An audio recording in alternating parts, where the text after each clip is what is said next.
Friend good morning, नमस्कार। मैं अर्चना आप सभी का स्वागत करती हूं आपके अपने YouTube channel learn with we पर। फ्रेंड, आज की सुपर फास्ट वीडियो में हम क्वेश्चन आंसर को डिस्कस करेंगे।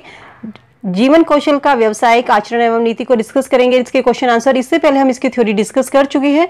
जीवन कौशल आपके सुपर टेट में 10 नंबर का पूछा जाएगा। इसकी हमने प्लेलिस्ट चैनल पे अपडेट कर दी है। वीडियो अगर आपने नहीं देखी तो प्लेलिस्ट में से देख लीजिएगा, या मैं आपको लिंक डिस्क्रिप्शन में दे दूंगी, वहां से भी आप अपने वीडियो को देख सकते हैं। इसके अलावा शिक्षण कौशल जो कि आपके सुपर टेट में वो भी 10 नंबर का पूछा जाएगा, उसकी भी हमने प्लेलिस्ट चैनल पे अपडेट कर दी गई है। वीडियो जरूर देखिएगा। जितना भी सिलेबस आपके सुपर टेट में पूछा जाएगा उसके अकॉर्डिंग हमने नोट्स कंटेंट आपको उपलब्ध कराया है। इसके अलावा आपसे एक भी नंबर का क्वेश्चन इससे बाहर नहीं पूछा जाएगा। जो थ्योरी और क्वेश्चन आंसर की सीरीज हम यहाँ पर करा रहे हैं, पहले हम थ्योरी को डिस्कस कर रहे हैं और उसके बाद 2000 प्रश्नों की जो सीरीज है जीवन कौशल और शिक्षण कौशल की, उसको साथ साथ लेकर चलेंगे। इसके बाहर आपसे एक भी नंबर का क्वेश्चन नहीं पूछा जाएगा। आपको पता है कि एक एक नंबर का क्वेश्चन कितना इंपॉर्टेंट होता है, कितना एक एक पॉइंट आपके लिए कितना इंपॉर्टेंट है सुपर टेट शिक्षक भर्ती में। तो कोशिश हमारी यही रहेगी कि आपका एक भी नंबर का क्वेश्चन यहाँ से ना छूटे। और आप भी अगर वीडियो पसंद आए तो वीडियो को ज्यादा से ज्यादा लाइक शेयर कीजिए। चैनल पे नए हैं तो सब्सक्राइब करके बेल आइकन प्रेस कर लीजिए, क्योंकि यहाँ में जो भी आपको कंटेंट उपलब्ध करा दूँ आपकी शिक्षक भर्ती से रिलेटेड, उससे अलग आपको फालतू का यहाँ पर कुछ भी नहीं पढ़ाया जाता है। तो चलिए सेशन को शुरू करते हैं। फर्स्ट क्वेश्चन देखते हैं, भारत में किस वर्ष व्यावसायिक शिक्षा प्रारंभ हुई थी? तो भारत में व्यावसायिक शिक्षा की बात की जाए तो 1906 ईस्वी में व्यावसायिक शिक्षा प्रारंभ की गई थी। अगला क्वेश्चन है, व्यावसायिक सिद्धांतों में सामाजिक अनुबंधन के सिद्धांत का वर्णन किसने किया था? व्यावसायिक सिद्धांतों में सामाजिक अनुबंधन के सिद्धांत का समर्थन थॉमसन, डोनाल्डन एवं थॉमस डफी के द्वारा किया गया था। व्यावसायिक नैतिकता कितने प्रकार की होती है? मैंने आपको थ्योरी में पढ़ाया था कि व्यावसायिक नैतिकता 2 प्रकार की होती है, वर्णनात्मक और प्रमाणिक। शिक्षा में केवल वर्णनात्मक नैतिकता यूज होती है, क्योंकि उसका हम केवल वर्णन करते हैं। साइंस में अगर हम पढ़ाएंगे वर्णन करेंगे, सही या गलत उसको हम नहीं, फैक्ट्स उसमें पढ़ाया जाएगा। अगर किसी चीज को आप गांधी जी को किसी का चैप्टर पढ़ा रहे हैं तो वहां पर आप प्रमाण नहीं दे सकते हैं कि ये थे गांधी जी या ये थे रविंद्रनाथ टैगोर, केवल आप उसका वहां पर वर्णन करेंगे। तो इसीलिए शिक्षा में अगर पूछा जाए तो शिक्षा में केवल वर्णनात्मक नैतिकता यूज होती है, यहाँ पर आपको याद रखना है। अगला क्वेश्चन है, व्यावसायिक निर्देशन का प्रयोग सर्वप्रथम किसने किया था? व्यावसायिक निर्देशन का प्रयोग सर्वप्रथम पार्सन्स के द्वारा किया गया था। 2019 में क्वेश्चन पूछा गया था। स्टार लगा लीजिएगा, क्योंकि क्वेश्चन रिपीट होते हैं। 2018-19 में जो भी क्वेश्चन पूछे गए हैं वो सभी आपको जरूर करने हैं। वो क्वेश्चन मैं आपको करा दूंगी, ठीक है। प्रीवियस पेपर में जो आपके क्वेश्चन पूछे गए हैं उनको भी हम साथ साथ लेकर चलेंगे। अगला क्वेश्चन है, मानव जीवन का आधार क्या है? मानव जीवन का आधार व्यवसाय है। कक्षा शिक्षण की उन्नति के लिए किसको समाप्त करना होगा? तो कक्षा शिक्षण की उन्नति के लिए निजी शिक्षण, प्राइवेट ट्यूशन को समाप्त करना होगा, क्योंकि गवर्नमेंट टीचर क्या करते हैं कि बच्चों को क्लास में नहीं पढ़ाते हैं, सोचते हैं कि प्राइवेट ट्यूशन से पैसा कमाएंगे, गवर्नमेंट भी हमको पैसा दे रही है। तो सरकार ने इस चीज को खत्म किया है कि केवल टीचर क्लास में बच्चों को अच्छे से पढ़ाएगा और प्राइवेट ट्यूशन वो नहीं करेगा। क्वेश्चन नंबर 7, छात्र क्रियाकलापों का सिद्धांत मोस्ट इंपोर्टेंट, स्टार लगा लीजिएगा। आपके एग्जाम में पूछा जा सकता है, पूरी ताकत रखता है एग्जाम में पूछे जाने की। कम्युनिस के द्वारा यह सिद्धांत दिया गया था। विश्वविद्यालय अनुदान आयोग की स्थापना कब की गई थी? 1953 में विश्वविद्यालय अनुदान आयोग की स्थापना की गई थी।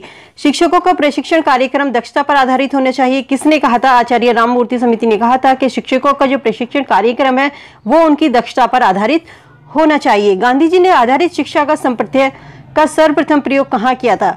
तो गांधी जी ने आधारित शिक्षा का संप्रत्यय सबसे पहले टॉलस्टॉय फॉर्म में किया था। क्वेश्चन नंबर 11, किसने कहा था एक अध्यापक की कथनी और करनी में अंतर होना चाहिए? थ्योरी में मैंने ये आपको डिस्कस किया था कि महात्मा गांधी ने कहा था एक अध्यापक की कथनी और करनी में अंतर नहीं होना चाहिए। अगर अध्यापक की कथनी और कथनी में अंतर है तो वो एक अच्छा टीचर नहीं है। अगर अध्यापक ने कह दिया कि मैं कल सुबह 8 बजे आऊंगा क्लास में, तो वो क्लास में 8 बजे प्रेजेंट होना चाहिए। अगर उसने कहा कि कल मैं आपका टेस्ट लूंगा तो उसको टेस्ट लेना है, ऐसा नहीं वो टाल दिया कि चलो आज नहीं कल लेंगे टेस्ट। तो अध्यापक ने जो कह दिया वो करे, वही एक अच्छा टीचर माना जाता है। क्वेश्चन नंबर 12, किसने कहा कि बच्चों का सर्वोत्तम शिक्षक वही है जो स्वयं भी एक बच्चों की तरह हो? मेनकन के द्वारा कहा गया था। आपकी जो ये है कि किसने क्या कहा, इसकी एक अलग से वीडियो मैं यहाँ पर अपलोड करूंगी, क्योंकि किसने क्या कहा 1 नंबर का क्वेश्चन आपका यहाँ से जरूर बनता है, ठीक है। चलिए अगला क्वेश्चन है, क्वेश्चन नंबर 13, भारतीय संविधान के किस अनुच्छेद में इस बात का वर्णन है कि बच्चे को उसकी मातृभाषा में शिक्षा प्रदान करनी चाहिए? किसने कहा? 350 अनुच्छेद ए में ये बात कही गई थी कि बच्चे को उसकी मातृभाषा में शिक्षा प्रदान करनी चाहिए। नई शिक्षा नीति में आया है कि अब पहली क्लास से 5वीं क्लास तक की जो शिक्षा होगी वो बच्चे को उसकी मातृभाषा में या क्षेत्रीय भाषा में दी जाएगी, और इसमें अंग्रेजी शिक्षा को खत्म कर दिया गया है, ठीक है। चलिए आगे बढ़ते हैं। एनसीईआरटी का मुख्यालय कहाँ पर है? एनसीईआरटी का मुख्यालय नई दिल्ली में है। क्वेश्चन नंबर 15, किसने कहा शिक्षा से मेरा अभिप्राय बच्चों एवं वयस्कों के तन मन तथा आत्मा का विकास से है। गांधी जी के द्वारा कहा गया था शिक्षा से मेरा अभिप्राय बच्चों और वयस्कों के तन मन और आत्मा के विकास से है। मानव संसाधन विकास मंत्रालय का सृजन कब हुआ था? सितंबर 1925 में हुआ था। मानव संसाधन शिक्षा मंत्रालय का नाम बदलकर शिक्षा मंत्रालय कर दिया गया है। इंपोर्टेंट बनता है आपका ये क्वेश्चन, ठीक है, नोट कर लीजिएगा, स्टार लगा लीजिएगा। क्वेश्चन नंबर 17, नवोदय विद्यालय की स्थापना का सुझाव किसके द्वारा दिया गया था? राष्ट्रीय शिक्षा नीति 1986 के द्वारा नवोदय विश्वविद्यालय की स्थापना का सुझाव दिया गया था। राष्ट्रीय शिक्षा नीति 1986 जो आई थी राजीव गांधी के समय में आई थी और इसमें संशोधन किया गया था 1992 में।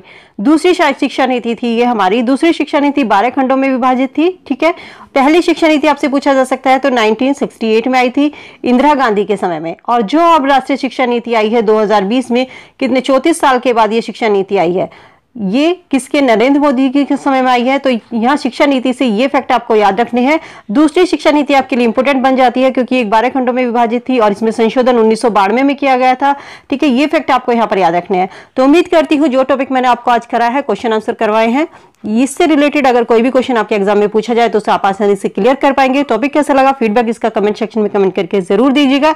इसी तरीके कंटेंट और सुपर टॉपिक वाइज क्लास के लिए चैनल को सब्सक्राइब करके बेल आइकन प्रेस कर लीजिएगा, जिससे शिक्षक भर्ती से रिलेटेड जो भी वीडियो यहाँ पर अपलोड करती हूँ वो आपको समय से मिल सके। वीडियो को ज्यादा से ज्यादा लाइक शेयर कीजिएगा और किस तरीके का कंटेंट और आप चाहते हैं इसका फीडबैक मुझे कमेंट सेक्शन में कमेंट करके जरूर बताइए। चलिए मिलती हूँ नई वीडियो में, तब तक के लिए goodbye, be happy, be safe. Thank you so much.